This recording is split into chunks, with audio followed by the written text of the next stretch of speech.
The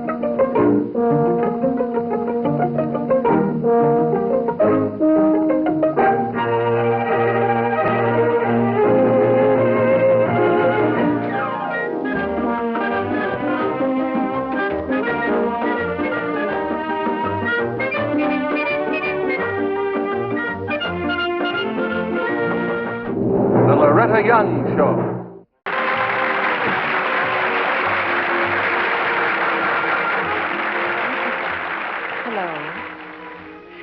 Some weeks ago, I mentioned to you that my living room here was done by a fine decorator, Gladys Belzer, my mother. Well, I have received many letters about that since. And a couple of them said, "Where did you get those crazy Chinese doors?" But most of them said, "We like your living room, and we'd like very much to meet your mother." Well, when I mentioned this to Mom, she just smiled. You know, like mothers do, and promised nothing. However, my correspondent's name tonight is Sylvia. It's a pretty name, isn't it? Dear Loretta, she writes, I like my friends, and their opinions have always influenced me. I'm that kind of a girl. But right now, I find myself resenting their inferences that the boy I'm crazy about is not good enough for me, that he wouldn't fit in, as it were. And now, I'll admit he's not very good looking, but he... Oh, well, you know what I mean, Loretta. The only thing that I'm sure of right now is that I'm awfully confused. Well, Sylvia, I think maybe I do know what you mean. But let's see what you think after I repeat a story that was told to me by an Army friend of my husband's. He was out here in California in a rest home a couple of years ago. How's my neighbor doing, Doc?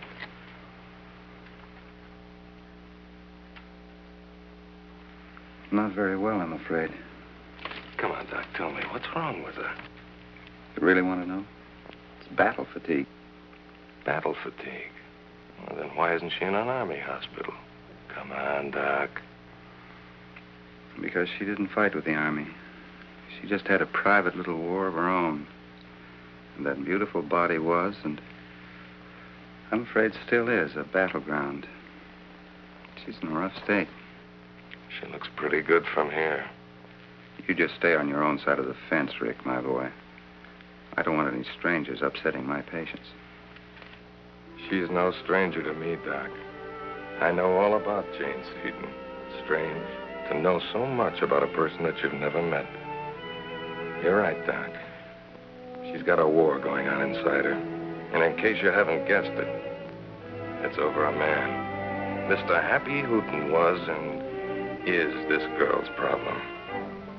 I'm sure that Hap never wore diapers. He must have been born with those baggy pants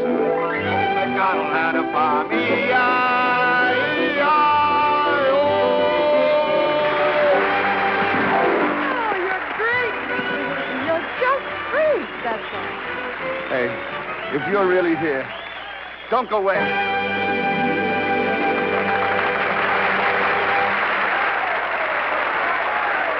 Oh, I think you're just wonderful. I'm Jane Seaton. I know, because I think you're wonderful. Oh. I could hear you sing all night. Yes, you usually do. You see, every night I've spotted you hiding in that dark corner. And each night I think tonight he'll come up and introduce himself. But no. Every other fellow in the place comes around, but not Happy Hoot. Why? Well, you've always got a crowd of fancy people around, and, well, you know how it is. I know, I don't know how it is. Those so-called fancy people that you talk about are all friends of my family, and they're real bores. You know, if you were a gentleman, you'd rescue me from that kind of company. Oh, I will, Miss Seaton, next time. Oh, then you must be waiting for Sid. Well, I'll tell him you're here. No, I don't know any Sid.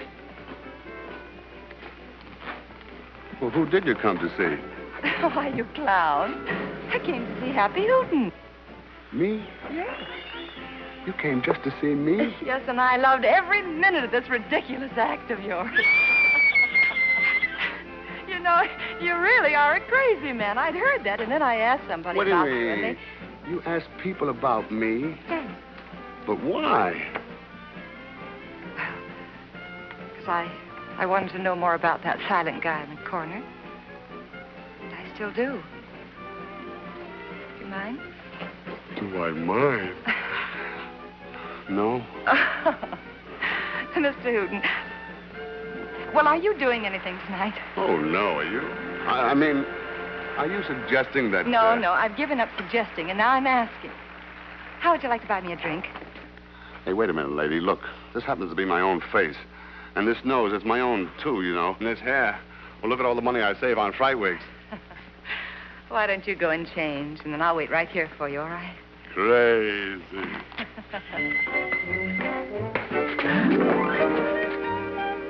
For the next few weeks, they were never more than a few hours apart. Jane was either at the theater or Hat was at the club. Hat, I've got a really good booking in Chicago. Chicago? Oh, now, don't look like that. It won't be forever, and I'll spend every minute and every nickel on the telephone. And oh, you don't know what it's going to mean to me. To prove to my folks that I'm not going to be stuck singing in this cellar all my life. They don't like this place, huh? Like it? Huh. The night I opened here, Mother and Dad flew in from California. They flew right back the same night. Your folks have lots of dough? That's right, partner. They're loaded. And they don't take too kindly to your singing? You know something? You're a regular Swami tonight? You had to trade those baggy pants for a crystal ball. Swami Hooton, that's what I'm going to call you. Yeah. No, Hep. They've been leading my life too long for me already. Now it's my turn, see? Well, do they try to stop you? So far, they've just ignored it. Hoping that you'll get tired of it and find yourself a handsome Prince Charming and move into his palace. Yeah, something like that. Hat, you're going to miss me when I'm in Chicago. Will I miss you? Is my hair black? Is your mouth the most beautiful thing on this earth? Are we the most ridiculous pair sitting here face to face? Yes, I'll miss you. I know something. What? What's the matter, Swami? Your crystal ball all clouded up. Can't you read my mind? I'm afraid I'm just a comic. I love you. Oh, Janie.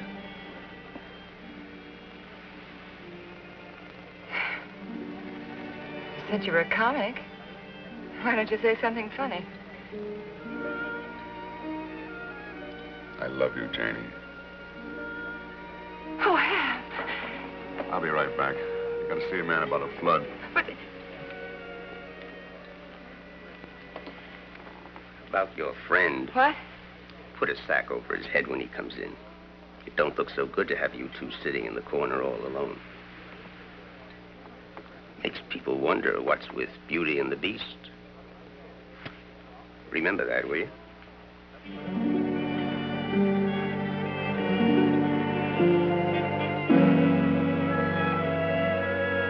How is my big brute of a boyfriend? Crazy. That's good. Because I've decided to give in.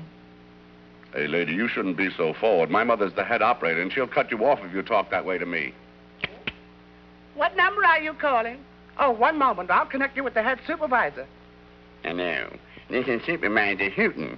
So you're the present young lady who's been annoying my son. But, Mrs. Hooton, my intentions are honorable. I only called to ask him to marry me. If you were picking a guy for this girl and it couldn't be you, why, you'd pick a Tyrone Power or a Robert Taylor. But for the first time in her life, Jane did her own picking. You know, underneath all that garbage, the cake is chocolate. Oh, Hap, I love you. Who in this whole insane world would be sane enough to order a chocolate wedding cake? Well, the only reason people sleep on it is because they can't eat that vanilla stuff. Oh. Thank you. To Mr. and Mrs. Happy Hooton. I'll get it. Hello? California calling. Yes, put her on. Hello, Mother? Yes. Yes, I'm down here for a couple of days' engagement, and then I'm going back to New York. And... What? Oh, Mother, you're kidding. I couldn't possibly... Yes, but I just don't understand why you didn't tell me something about it so I could have made my plans. And, well, of course I appreciate it, Mother, but I just couldn't. All right. All right, I'll try. Yes, I'll call you back tomorrow. Goodbye. Father's arranged a screen test for me. I'm supposed to be in California by Friday. You haven't told them you're married. You didn't send the wire. I just couldn't. I was going to call them, and, well, it's going to be difficult enough for them to understand, and, oh, I don't know, wire seems so cold somehow. I thought maybe I could handle it best by the phone, you know. Well, here's to the giant screen. Oh, don't joke, please. But I'm not joking. That's where you belong. Right up there on the screen where millions of people can see you. But this is supposed to be our honeymoon. What's wrong with a honeymoon in California? Better still, you go out there alone, make your test, tell your folks about the fool you married, and prepare the geniuses in general in Hollywood for the arrival of the one and only Happy Hooton. I do love you so, Hap. And I love you, Janie. And I'm so lucky to have you. You're lucky. Did you see the look on the hotel clerk's face when he saw me walk in with you? Why, he must have thought I was the richest man in the world, or else you lost a bet. Couldn't it just be that we loved each other? Not a chance. Folks don't figure that way.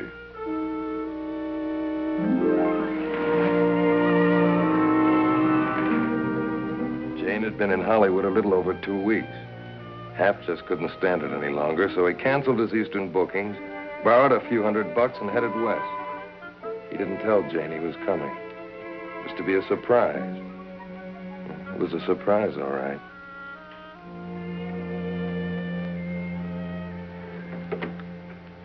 Hello. Would you please get me Miss Jane Seaton at the Empire Studios? Yeah. Tell her Swami is calling.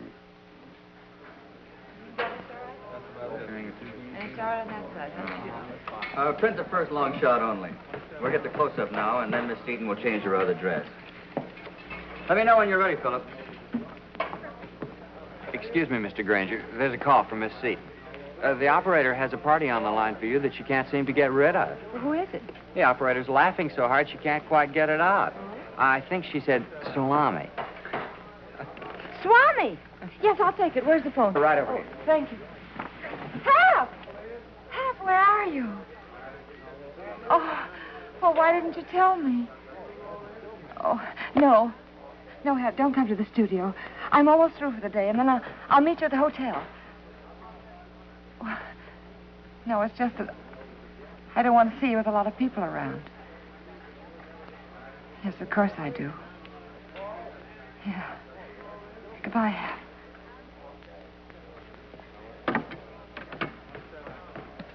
Bad news? Oh, no. Well, are you all right? Yeah, sure. I guess it was just about this moment when Jane's conscience opened fire and the war within her was declared. How would Hap fit into this new world she hoped so desperately would be her world? What was it the boss said back in that joint? Put a sack over his head when he comes in. It don't look so good to have you two sitting in the corner all alone. Makes people wonder what's with Beauty and the Beast. Jane was ashamed of Hap, and she wished he hadn't come. She was ashamed of the sweetest guy she'd ever met. Ashamed of the man she was in love with.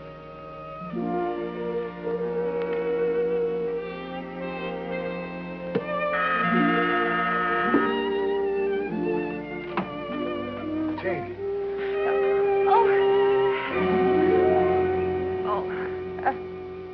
So good to see you. Gee, you're looking great, baby. Oh, thank you. You old devil, you. You got yourself a new suit, huh? Like it? Oh, I think it's just beautiful.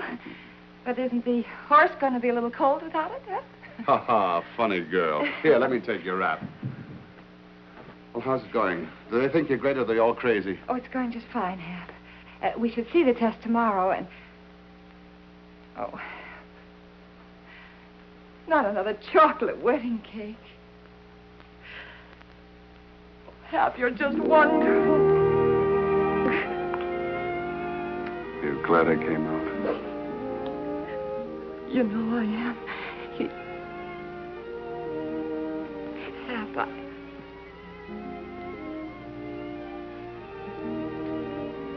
Hey, look, if I don't tell any mother-in-law jokes, can I meet your family one of these days? Of course. Oh, you haven't told me you're married, have you? No. Well, what they don't know won't hurt them or us. Champagne, California. My favorite nut.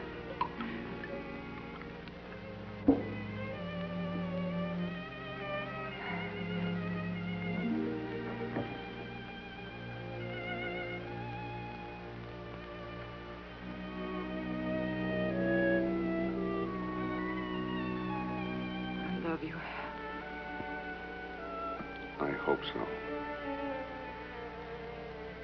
Hey, how about this place? I sure hope they have the room service well oiled. Because I figure we're going to stay here at least a week. Oh, Hap, I can't stay here. No. Well, what would I tell my folks? Just tell them that you're married. It seems a logical thing at this point. Yeah, all right, I'll tell them, Hap. I'll tell them tomorrow. Hap, kiss me.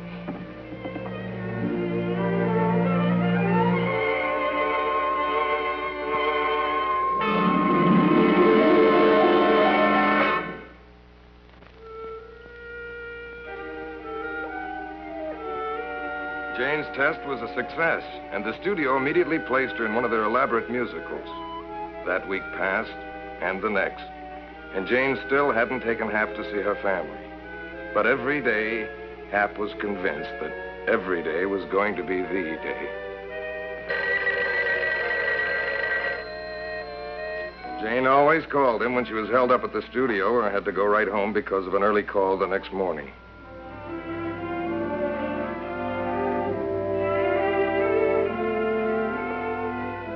She phoned, but Hap never really knew what she expected him to do. She should have known he wasn't the kind who could wait and hide in a hotel room. But he did wait.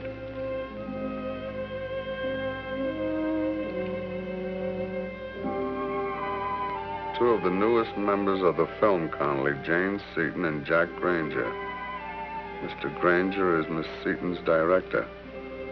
Lately, he's been watching her moves on and off the set. Jane, will you try it once more? Yes. But, Michael, you know I can't be in Monte Carlo by the 25th. That's very good, but try it with a little more voice. Yes. Oh, Miss Seaton. Yes.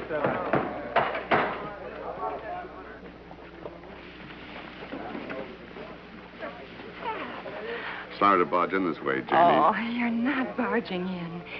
We're just about to shoot my number. Come on over. I want you to meet Jack Granger. I'd like to, but I've a train to catch. Train? Yep, I'm going on the road again. On the road? Well, where? Oh, I don't know exactly where. What happened? When did all this happen? Just this morning. Oh, I see.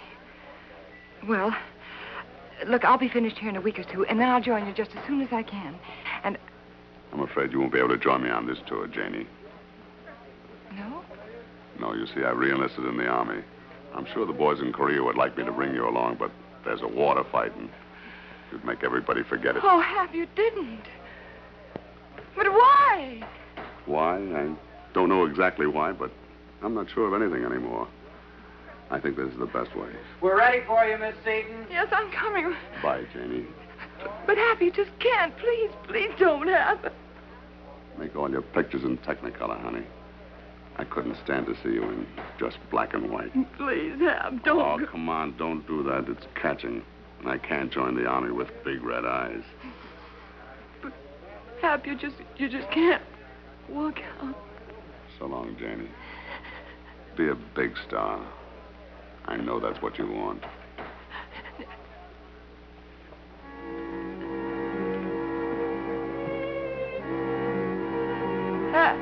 Jane didn't become a big star, or a little star. Her first picture was her last. Because when Hap walked out that door, he took all that was worthwhile of Jane Seaton with him.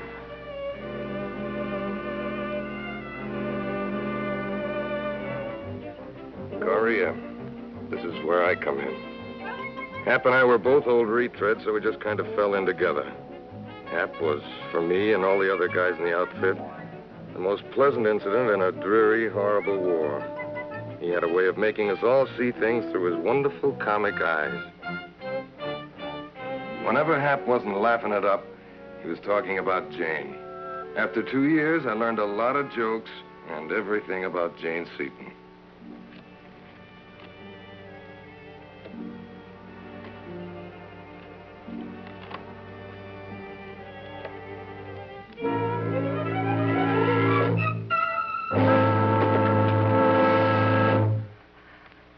Nothing works out. Nothing works. There, Miss Seaton. I haven't heard from Hap for well over a year. And the last news wasn't so good. He and Jane were divorced, and Happy Hooton was playing any dates he could pick up. She must still be in love with Hap, or she wouldn't be here.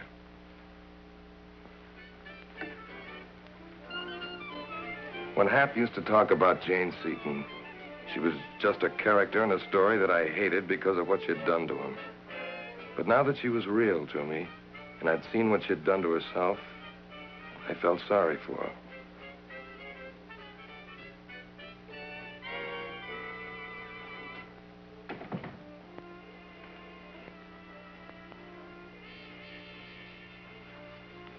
In the beginning, her attraction toward Hap must have been more of a rebellion against her background. A rebellion that turned into a love affair, and then to this. When she rejected Hap because he didn't fit into the very background she had tried to escape from by choosing him.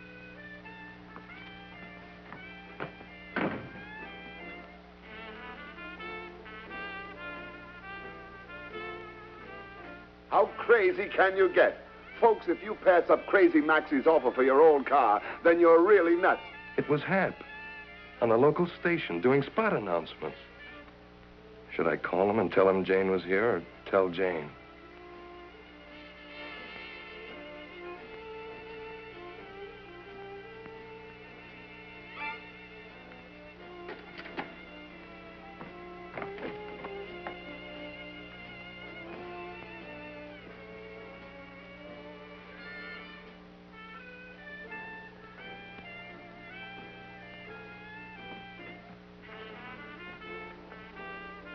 Now I ask you folks, how crazy can you get?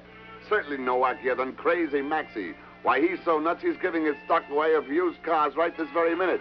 So come on down to 5th and Forest and meet the craziest man in town.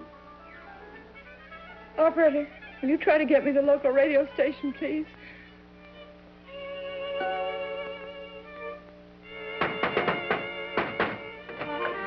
Anybody home? Hap! Hap! Don't leave me. Please, Hap, don't leave me. Don't, please don't. I won't, baby. I won't. Case history closed. You know, Sylvia, true love is a rare thing. And if you feel in your heart that you've come near it, don't toss it away to please your friends. Or your pride, as Jane Seaton almost did. Shakespeare summed that up rather nicely. Let me not, to the marriage of true minds, admit impediments. For love is not love which alters when it alteration finds. Good night. I'll see you next week.